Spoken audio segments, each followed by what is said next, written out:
Alright, I'm here with a brand new pickup video highlighting some of the stuff I've picked up lately. It's probably going to be a bit of a shorter one, I would assume. Not a whole lot lately, like I've been saying. January's kind of a slow month. Plus, I've been trying to save some money too, so just a few miscellaneous pickups here. I'll go with new releases first. I haven't played it yet, but I picked up Dragon Quest VIII: Journey of the Cursed King for 3DS. A port of the PS2 game. This was the PS2 game was the one that was developed by Level 5, I believe, and I love Level 5, so I'm sure this one's great. I've never actually played it on PS2. Well, not all the way through. I've played some of it, but not all the way through. So I'm looking forward to giving this a go real soon. As well as that's all for the new releases. Something I picked up on eBay. If anyone somehow watched my first pickup video, this is either my first or my second one from like 3 years ago now, just almost 3 years ago. I had this Power Stone case that I paid like 40 cents for at a closing store sale. I got some crazy stuff at a closing store, and these were like my first pickup videos on some of the stuff. Kind of what I started doing pickup videos for was just kind of to show off some of the stuff I got at this real cool store going out of business called Game Rack. So check that out. They were like fire selling. They let us into the back of the store. We're like fire selling like game artworks and manuals and games and stuff. I got some pretty cool stuff for like really cheap because they were just, fire selling everything. So I got this case. It was like 40 cents or something, ridiculous. And I finally got the disc for Power Stone 1. It was 26 bucks on eBay, which I think was pretty good. I've been watching this game forever, trying to get a good deal. It was 26 bucks on eBay. Buy it now. It's in nice shape. And I was pretty happy with that price there. This is a game I've been looking for forever. I have the disc for Power Stone 2, one of my best finds of all time, finding that at a pawn shop for 99 cents.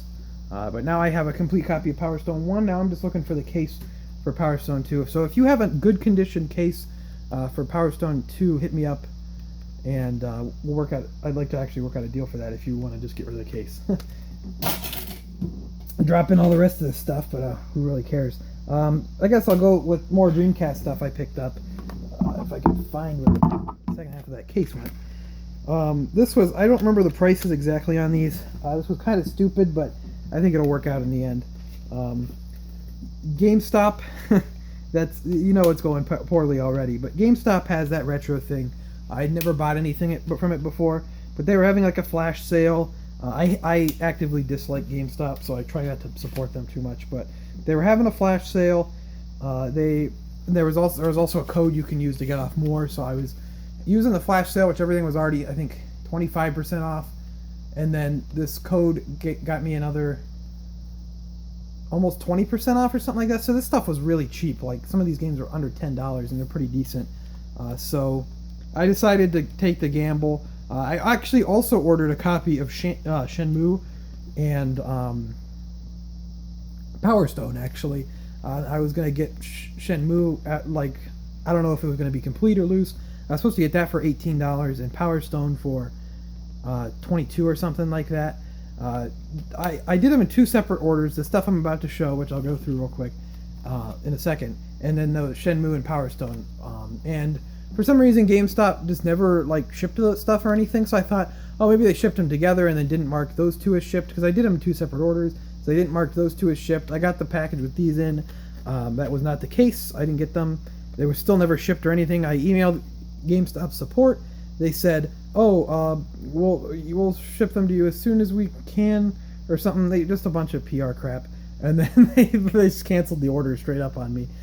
So didn't get those, unfortunately. I really wanted that Shenmue too, but oh well. But the stuff I did get, a bunch of Dreamcast games.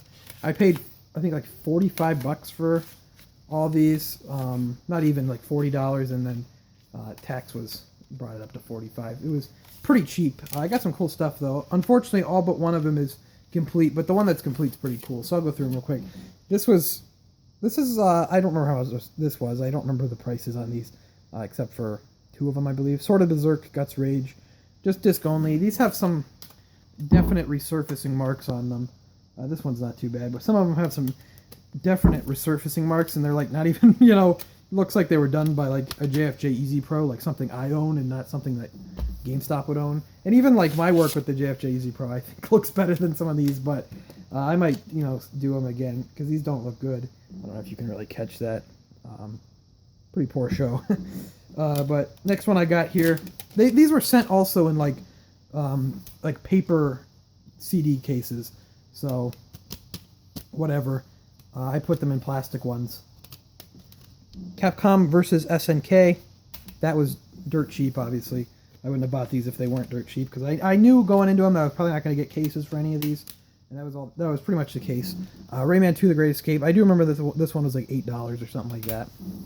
And then the coolest one, and luckily this one was complete. This is a game I've been looking for a while, and this was like $8 as well. It is Evolution: The World of Sacred Device. I have the first one. I picked it at a convention last year, I guess, summer of last year. So it was cool to grab this one as well. Yeah, I mean, I wouldn't have done it if it wasn't cheap. I would never recommend buying from GameStop's retro program. They just do a lot of stupid crap with that. It's really poorly handled, but I'm not here to be on a soapbox about GameStop's retro program. Although got good prices there, I wouldn't have done it otherwise. Hopefully I can find some cases for those. This one was kind of weird. I'm going to Goodwill sales now, I guess, Goodwill purchases. This one was kind of weird, but for $2 I'll obviously do it. It was Mega Man X5 for the PS1 in an X4 case. So, still worth $2 in my opinion. But kind of strange. And then this one, I'd never seen this game before. Looks kind of terrible, but it was $3 or $4, and it was in nice shape. I put it in a box protector. Rampart for the Sega Genesis. It's one of the plastic or cardboard boxes, so I put it in a box protector.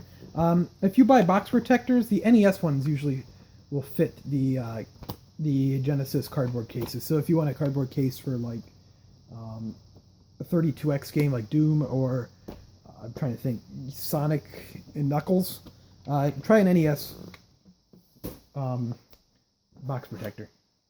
And then the rest of this stuff here is stuff I bought at the exchange for pretty cheap. This one was a really good deal here. For $5, this one was actually mispriced, but there's nothing they could really do about it. I don't think they even noticed at the exchange. I walk up and I see this in the counter, Danny Sullivan's Indie Heat. Of course, anyone who listens to the completely unnecessary podcast knows of this game. But yeah, Danny Sullivan's Indie Heat. This was marked for only $5, which this game even loose is worth more than that. But I took it out of the case. I asked, so I mean, obviously I didn't switch the labels or anything. I asked if I could get it out of the case. They took it out of the case, rung me up. I was like, that's crazy. That was only $5. And I look at the receipt and look at that, and it says like NFL 2002 for the Game Boy Advance or something like that. So they put the wrong box on it. But they put the wrong label on it, but oh well. They're going to have a NFL, it was NFL something for the Game Boy Color or Game Boy Advance. They're going to have the wrong price on an NFL game that's going to be way overpriced. I don't know. Oops, sorry about that. As well, just 4 more games here from the exchange. I've been really looking at beefing up my Boxed N64 collection. And I've been finding a lot of decent stuff. You can get a lot of stuff if you go to the exchange. If there's an exchange by you in the box for pretty cheap, not top tier games, but you'll get decent games for what they're worth loose. I think this one was $10 for Midway Arcade's Greatest Hits Volume 1. Really nice shape. These are all in box protectors, that's why they look so shiny, but it was a nice shape and complete. This one was cool. I like this game a lot. It's pretty fun racing game. Beetle Adventure Racing. I already had a copy of this, so I sold off the extra cart. But that's a pretty fun racing game. You can get that game for pretty cheap, too. This is like the worst box art of all time, I think. By the look of this game, it looks pretty terrible. Forsaken 64, this was like $6 or something like that. Something ridiculously low. Yeah, this game looks really crappy, though. I see this game all the time. The box art's terrible, but I think this one was $6 or $6 or $8. Mayhem. What is this? I don't know anything about wrestling. World Championship Wrestling Mayhem. WCW. I should have seen that there. So these are all just some Box 64 games to add to the set there. And that's it for this pickup video, I guess. So a little bit of a shorter one. January is never quite a good month. But oh well. I'd like to thank you for watching. I'd like to thank you for 900 subscribers I just recently hit. That is pretty cool. Let's get it up to 1,000, guys. We'll see what happens when I get 1,000 subscribers. But I'd like to thank you for that. Make sure to follow me on Twitter at ObjoGaming. I've been posting some real good tweets. And I'd like to thank you, and I'll see you next time.